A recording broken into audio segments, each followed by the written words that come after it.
ఇటీవల ప్రమాదవశాత్తు మరణించిన జక్కుల ప్రకాష్ బాబు తల్లిదండ్రులకు రాష్ట్ర సమాచార కమిషనర్ చావడి సునీల్ 4 లక్షల రూపాయల చెక్కును అందజేశారు. సమాచార కమిషన్ కార్యాలయంలో కారు డ్రైవర్గా పనిచేస్తున్న ప్రకాష్ బాబు మే 31వ తేదీన ఏలూరు జిల్లాలోని తన సొంత ఇంటికి బైక్పై వెళుతుండగా రోడ్డు ప్రమాదంలో మృతి చెందారు. హెల్మెట్ లేకుండా ప్రయాణించడం వల్లే అతడి ప్రాణం పోయిందని కమిషనర్ సునీల్ తెలిపారు. ప్రతి నెల తన జీతం పంపించి తల్లిదండ్రులను ఆదుకుంటాడని, అలాంటి కొడుకును కోల్పోవడం ఏ తల్లిదండ్రులకైనా భరించలేనిదని అన్నారు. తాను తన మిత్రులతో కలిసి ప్రకాష్ బాబు తల్లిదండ్రులకు సహాయం అందించామని పేర్కొన్నారు. సమాచార శాఖ కార్యాలయం బయట హెల్మెట్ లేకుండా వాహనం నడిపే వారికి ప్రకాష్ తల్లిదండ్రులు నరసింహారావు, భారతి హెల్మెట్లు పంపిణీ చేశారు.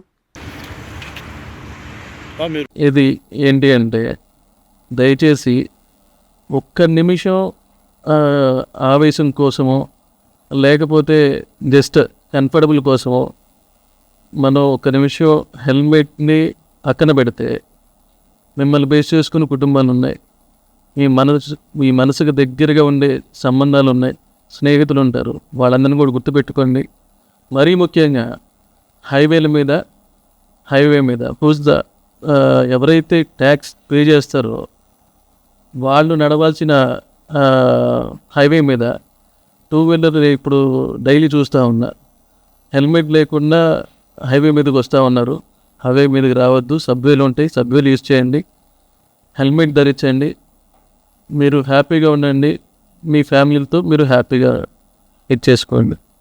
Thank you.